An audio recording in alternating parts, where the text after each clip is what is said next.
In today's Reddit story, my fiancé's office daddy sent her a text saying, "Hope your clueless fiancé doesn't get suspicious. See you tonight." She laughed. It was just a joke. Don't be insecure. So I played along. This morning, my phone blew up with 24 missed calls and 37 messages. I always thought Ashley and I had something unshakable. 5 years together, engaged for one, and I had never once questioned her loyalty. We had built a life together, shared dreams, future plans, even joint savings for our honeymoon in Italy. If you had asked me 6 months ago, I would have told you with absolute certainty that I was marrying the love of my life. But lately, something felt off. It started small. More late nights at the office, more urgent business trips that popped up without warning. A sudden obsession with locking her phone, which she never used to care about. At first, I told myself I was overthinking it, that she was just busy, that she'd tell me if something was wrong. Ashley was in the shower when her phone lit up on the nightstand. Normally, I wouldn't have cared, but something about the sender's name stopped me cold. Office Daddy. Hope your clueless fiancé doesn't get suspicious. See you tonight. My stomach dropped. My brain scrambled for any logical explanation. Maybe it was an inside joke? Maybe I was misreading it? But deep down, I knew. This wasn't innocent. This was a confession of betrayal, right in front of me. I clenched my fists, breathing through the sudden wave of nausea that hit me. She came out of the shower wrapped in a towel, drying her hair. She saw me looking at her phone, still lit up on the nightstand. For a split second, her face froze. Then she laughed. "Oh my God, babe, don't tell me you're getting jealous over that." I didn't answer, just raised an eyebrow. She grabbed her phone, typed something quickly, then locked the screen. "Ashley," I said slowly. "Who's Office Daddy?" She smirked. "Jonathan, my boss. It's just a stupid nickname we joke about at work." I stared at her. She wasn't even trying to hide it. "You don't think that message is weird?" She rolled her eyes. "Felix, seriously? It was just a joke. Don't be insecure." I felt something in my chest snap, but I didn't show it. I let out a small chuckle, shaking my head. "Yeah, you're right. That was dumb." And just like that, she dropped her guard. She thought I had bought it, but what she didn't know, I was about to ruin her entire world. Ashley had always been a heavy sleeper, the kind who could sleep through thunderstorms, alarms, even me shaking her awake when she forgot about her morning meetings. That night, as she dozed off beside me, I lay there wide awake, heart pounding. I knew her phone had Face ID and a passcode, but she also had fingerprint unlock. And I knew exactly how to use it. I reached for her hand slowly, steadying my breathing as I pressed her index finger against the screen. Click. The phone unlocked. I exhaled, my hands trembling slightly as I navigated to her messages. There it was. "Jonathan." I clicked. And what I saw shattered everything. Months of messages, flirty, intimate, teasing, hotel bookings. Late nights she claimed were work trips, gift receipts, jewelry, dresses, even a spa weekend, none of which she had ever mentioned to me. The worst part? She wasn't being lured into this. She was an active participant. There were messages where she mocked me. "Felix has no clue. Poor guy still thinks I work late for deadlines. I'll have to start thinking about how to break it off soon. He's too nice. It'll be messy." My throat tightened. I set the phone down, staring at the ceiling, letting the weight of it all sink in. I couldn't dare to search for more. She wasn't just cheating. She was planning to leave me, probably after milking me for everything I had left. But what she didn't know? I wasn't about to let that happen. I spent the next 3 days carefully laying out my plan. First, I installed a hidden voice recorder under the bed frame. It was voice activated and would pick up anything suspicious when I wasn't around. Second, I installed a tracking app on her phone. Every location she visited, every message she sent, I'd see it. Third, I started playing dumb. If she thought I was clueless, she'd keep slipping up. So I leaned into it. I let her kiss me goodbye before business trips, smiled when she texted she was working late, even told her I was proud of how hard she worked. And in return, she got bolder. She started spending more nights at work. She started leaving Jonathan's name unlocked in her notifications. And she started making plans. Plans I now had access to. By the end of the week, I had recordings, screenshots, GPS data, and even a few voice messages where she slipped up and admitted to the affair. That was all I needed. It was time to set the trap. The night before Ashley's next business trip, I decided to push her a little further. We were having dinner, and I casually asked, "When are we going to set a wedding date?" She hesitated, just for a second, before forcing a smile. "Soon, babe," she said, touching my hand. "I just want to make sure we're financially stable before we do." Translation: I'm waiting to see how long I can keep this charade up before I leave you for Jonathan. I smiled back. "Oh, of course, take your time." Because what she didn't know, I already had her replacement wedding date planned.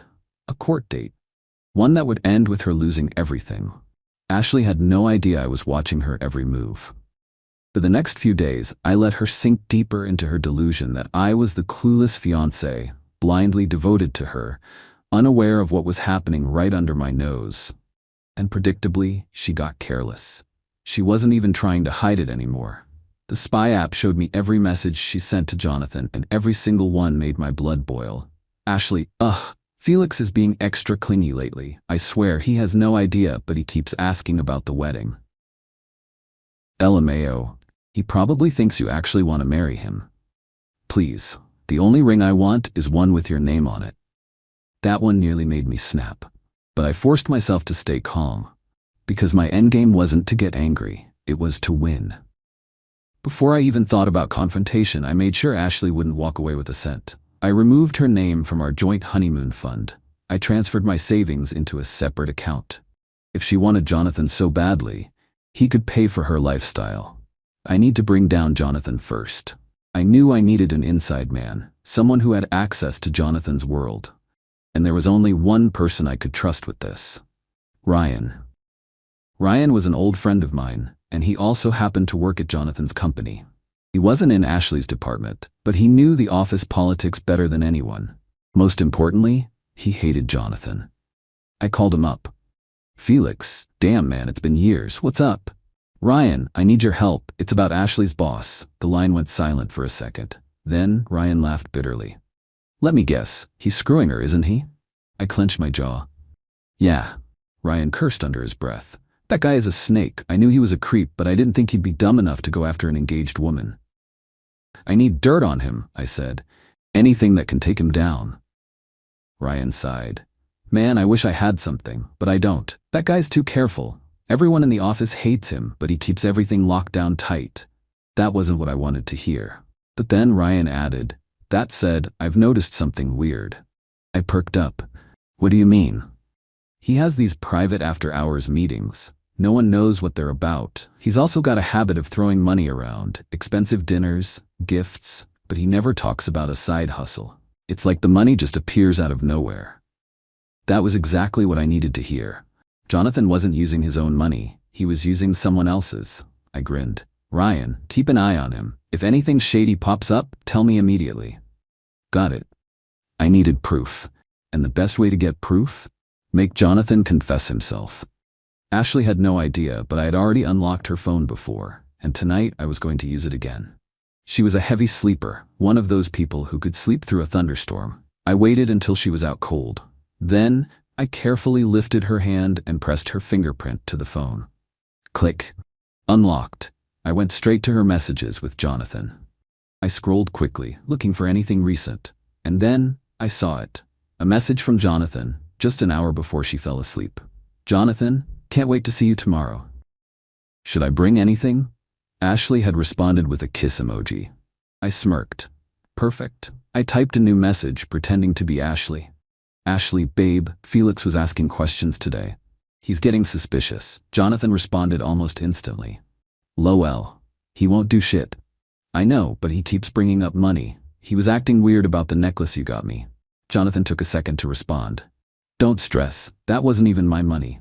The project budget took care of it." My heart pounded. I needed one more push. "Are you sure that's safe?" Jonathan's arrogance was his weakness.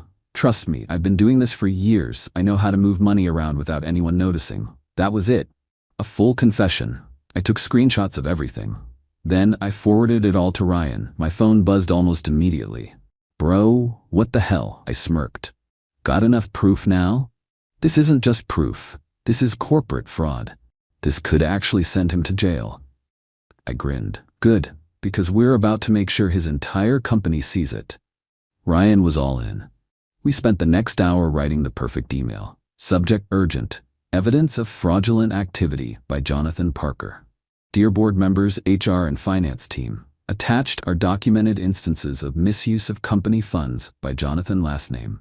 The attached screenshots show clear evidence of fraudulent transactions, unauthorized expense approvals, and personal misuse of corporate finances. We urge you to conduct an internal investigation immediately. Attachments. Screenshots of messages confirming fraudulent activity. Expense reports, attached by Ryan, showing misallocated funds. Additional details regarding after-hours financial mismanagement. CC. Every employee in the office. And just to make things more brutal, we scheduled the email to send at exactly 9 a.m., right when Jonathan would be walking into work. By the time he sat at his desk, his entire company would know. And Ashley? She had no idea what was about to hit her. At exactly 9 a.m., Jonathan walked into his office completely unaware that his career had just been set on fire.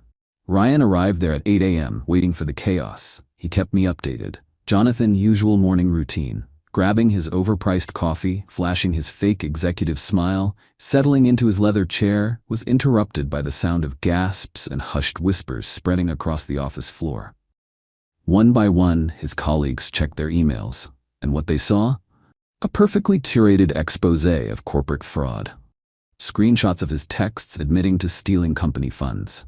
Expense reports manipulated under his approval. Records showing thousands of dollars funneled into business trips that just so happened to align with his secret rendezvous with Ashley.